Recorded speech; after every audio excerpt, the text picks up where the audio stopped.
Hey guys, welcome back to my channel. Thank you very much for liking, sharing, commenting, and subscribing. And the first question from the multiple choice series is from transformation. So the question states the transformation which will map triangle POQ onto P prime OQ prime as shown in the diagram above is. So we're basically asked to examine this triangle, guys, and tell which transformation took place. So it is some form of reflection, but it's reflection in the y-axis. So we know that the y-axis is basically the vertical line, and for it to be reflected in the y-axis, this triangle will have to be reflected on this side. All right, like you flip it over here, and for this one has to be reflected on this side. So we know that A couldn't be the answer. In the x-axis, reflection in the x-axis, this is the x-axis horizontal line.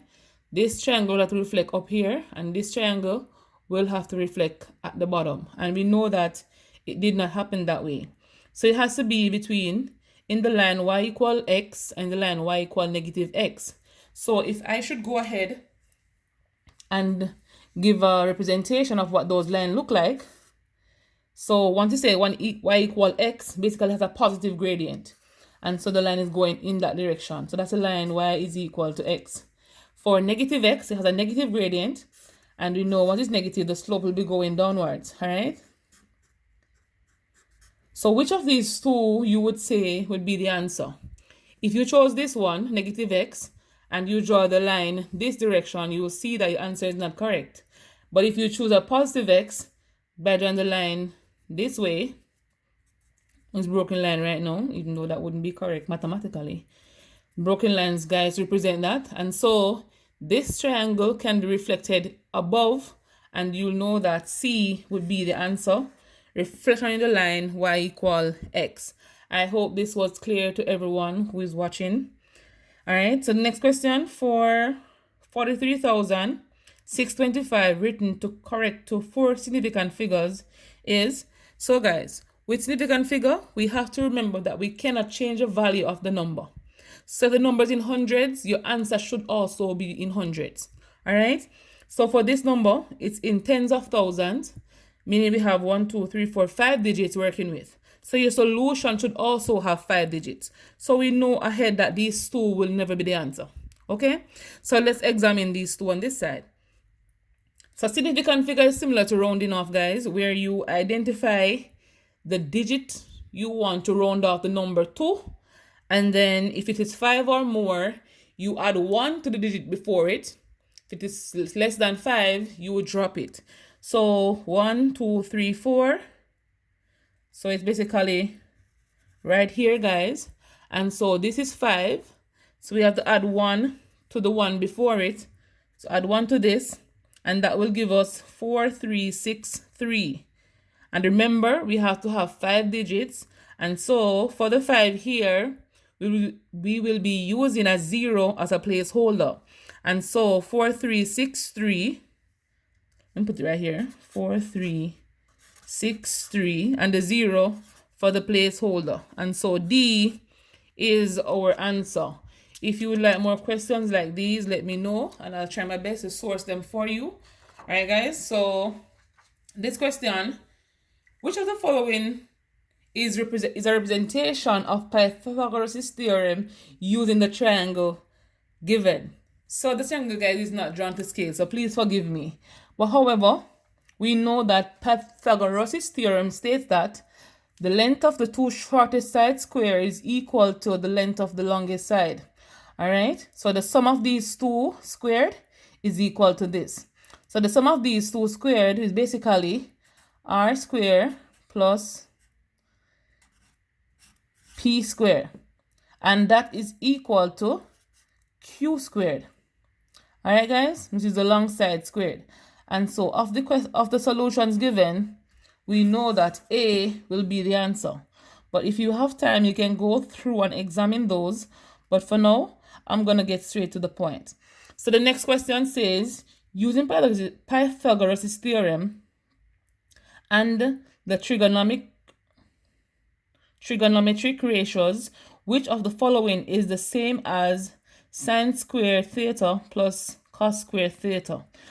Using this same triangle above, guys, I'm going to have an additional paper right here. So it's going to be sine square plus cos square.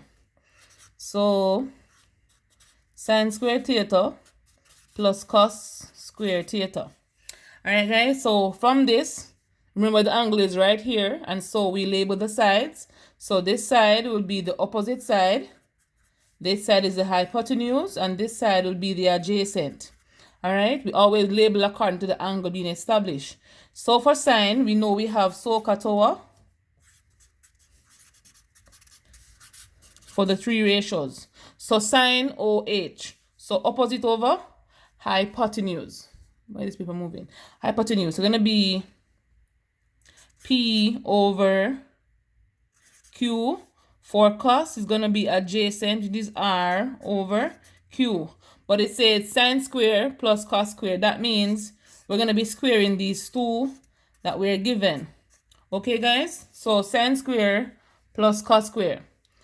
From this, we know that once the square once the term is being squared, everything in the bracket is also squared. So it's going to be P square plus R square over Q square over Q square. But we can also rewrite this as saying P square plus R square have the same denominator, so we'll be keeping that as Q square.